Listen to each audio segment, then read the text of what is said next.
Hello everybody, how are you all? I hope each one of you is fine and doing great in your studies. So इस video में share करूँगी अपने IPS PO mains के exam का जो मैंने दिया है उसका लेवल क्या था एंड किस तरीके का मेरा एग्ज़ाम गया है। ठीक है, आई नो कि मैं बहुत ज़्यादा ही लेट हूँ अपना सेल्फ गिवन एग्ज़ाम एनालिसिस देने में, बट मुझे टाइम भी नहीं मिल पा रहा था। और दूसरी चीज़ ये थी कि हाँ, ये भी आप कह सकते हैं कि और सारी वीडियोस आ रही थी, इससे रिलेटेड कोई वीडियोस क्यों नहीं थी, बट ये मेंस का एग्ज़ाम था। ठीक है, तो उससे रिलेटेड आपको सारी चीज़ें पता होना चाहिए। आप ऐसे कुछ भी किसी को नहीं बता सकते कि हाँ ये आया था, वो आया था, ऐसे किया था, वैसे किया था।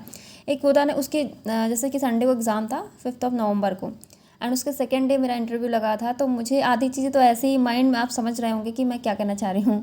ठीक है, सुबह मुझे रिपोर्ट करना था वहाँ पे 8:30 बजे, तो और ऊपर से इस बार की जो शिफ्ट थी हमारे मीन्स की, वो भी सुबह ना करके दोपहर में रख दी गई थी 1:30 पे।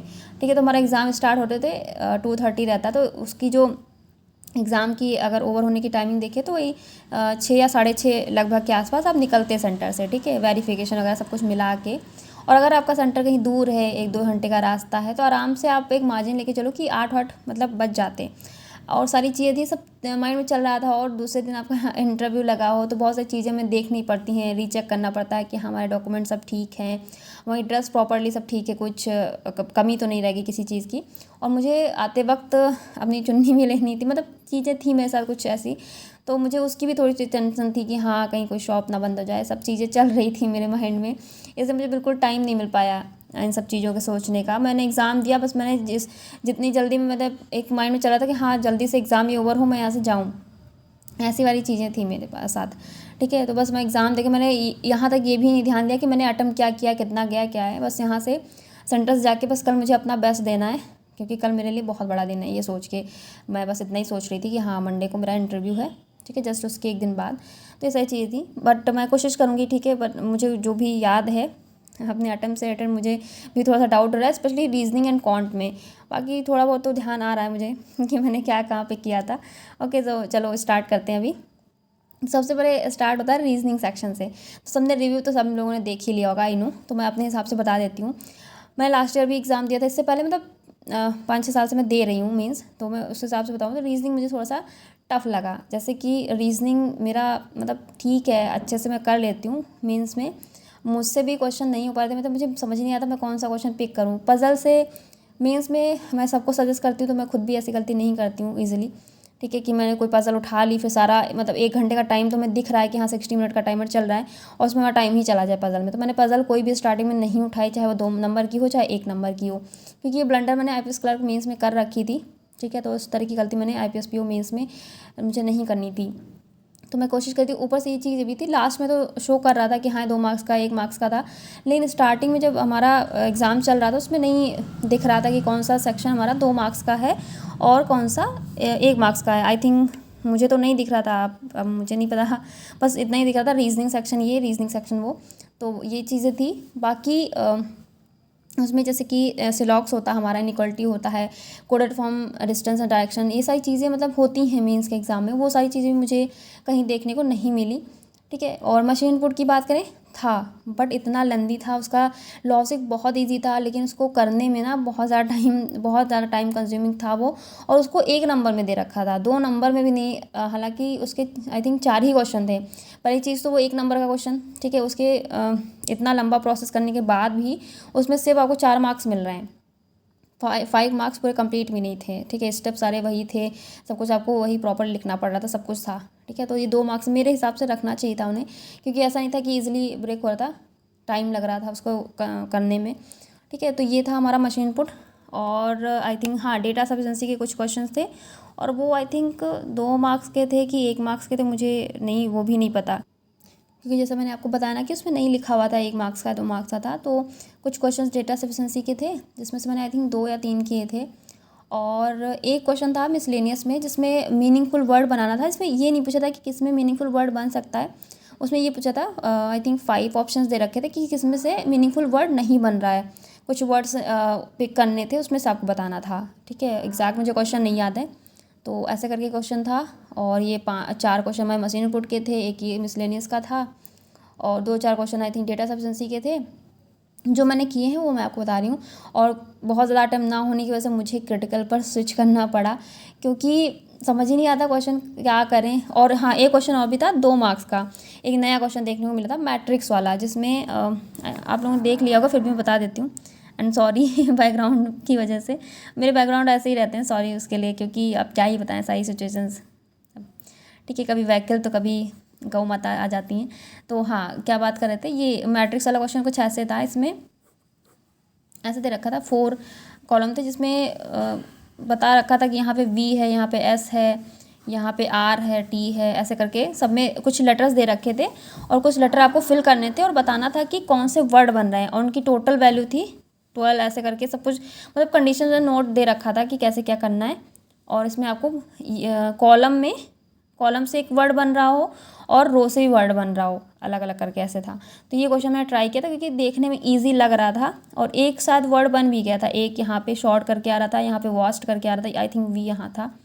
ठीक है, तो यहाँ पे 4 कॉलम से, ठीक है, तो ये बन रहा था, थोड़ा सा बना, लेकिन आपको फुल मतलब क्वेश्चन अगर पजल फॉर्म में है तो आपका जब तक कंप्लीट नहीं होगा आप आंसर नहीं कर सकते। ठीक, क्योंकि उसमें प्लेस वैल्यू की आई थिंक सम्स पूछे थे, सम क्या होगा, मल्टीप्लिकेशन क्या होगा, ऐसे करके क्वेश्चंस पूछ रखे थे, तो वो नहीं हो पा रहे थे, तो ये ट्राई करने के बावजूद भी नहीं बना। हालांकि 2 मार्क्स का क्वेश्चन था, तो सभी ने ट्राई करने की कोशिश की होगी कि हाँ अगर बन जाएगा तो 10 मार्क्स पक्के हैं। ठीक है, तो ये नहीं बना। तो यही था ओवरऑल रीजनिंग मैंने जो किया। 2-3 क्वेश्चन मैंने क्रिटिकल के किए हैं, डेटा सफिशिएंसी, मशीन इनपुट, और एक मिसलेनियस का।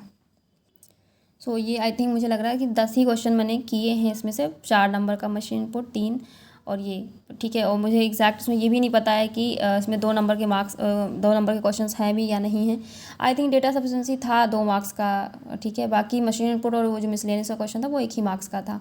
ठीक है, बाकी मुझे याद नहीं आ रहा एग्जैक्टली। ठीक है, तो ये था हमारा रीजनिंग का। अब बात करते हैं जनरल अवेयरनेस सेक्शन की। तो जीए में मैंने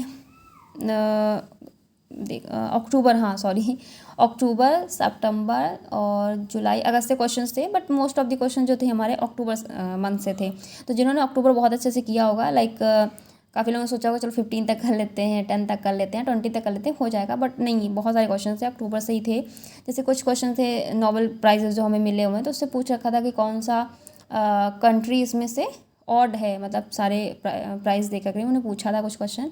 और एक जोयिता गुप्ता जिनको अवार्ड मिला हुआ है, आई थिंक जो प्राइज़ मिला है कोई, तो किस फील्ड में मिला है ये ऐसे करके पूछा था। और भी थे, मतलब कुछ क्वेश्चन तो ऐसे ही थे 1 लाइनर फॉर्म में, तो इजी था, मतलब डुएबल था जीए, जैसे कि हमें लगता है। बाकी मॉडरेट कह सकते हैं, बहुत ज़्यादा इजी भी नहीं कह सकते, क्योंकि सबने सब कुछ नहीं पढ़ रखा होता है। ठीक है, तो आप मॉडरेट लेके चल सकते हो। ठीक है, बट डुएबल था ये। फिर आते हैं इंग्लिश सेक्शन की बात, जिसमें से हमारे 5 क्वेश्चन जो थे वो 2 मार्क्स के थे, बाकी जो आपके क्वेश्चन थे 30, आई थिंक 35 ही होते हैं, 40 मार्क्स का होता है, सॉरी। तो वो बाकी आपके थे जो क्वेश्चंस वो आपके 1 मार्क्स के थे। से 5 क्वेश्चन थे वो 2 मार्क्स के थे, 2 मार्क्स के, या फिर 1.5, क्योंकि उसमें मैंने कहा ना मेंशन नहीं था, लास्ट में मैंने ध्यान नहीं दिया, तो 2 ही मार्क्स के थे। ठीक है, तो इसमें भी वही आपका रीडिंग कॉम्प्रिहेंशन था, और एग्जैक्ट मुझे नहीं, हाँ एरर डिटेक्शन भी था, क्लोज टेस्ट था, इस तरह के क्वेश्चन थे। एग्जैक्ट मुझे डेटा नहीं याद है, तो सॉरी अगर किसी को कुछ गलत लग रहा हो इसमें से, पर मुझे एग्जैक्ट नहीं याद है क्या क्वेश्चन थे, बट इस तरह के क्वेश्चंस थे वहाँ पे। ओके, सो ये इंग्लिश सेक्शन था। अब बात आती है कॉन्ट की। तो कॉन्ट लास्ट ईयर के कंपैरिजन में मुझे ठीक लगी, डुएबल थी। लास्ट टाइम तो कॉन्ट की क्या हालत थी, एक भी क्वेश्चन समझ ही नहीं आता क्या बनाएं, बट इस बार ठीक था, बहुत लोगों ने बहुत अच्छा अटेम्प्ट किया है। मैं नहीं कर पाई हूँ, इसका मतलब ये नहीं कि कॉन्ट डिफ़िकल्ट था। ठीक है, बहुत से लोगों ने अच्छा किया और सब सेटिस्फाइड भी थे कि हाँ ठीक आया लास्ट ईयर के हिसाब से।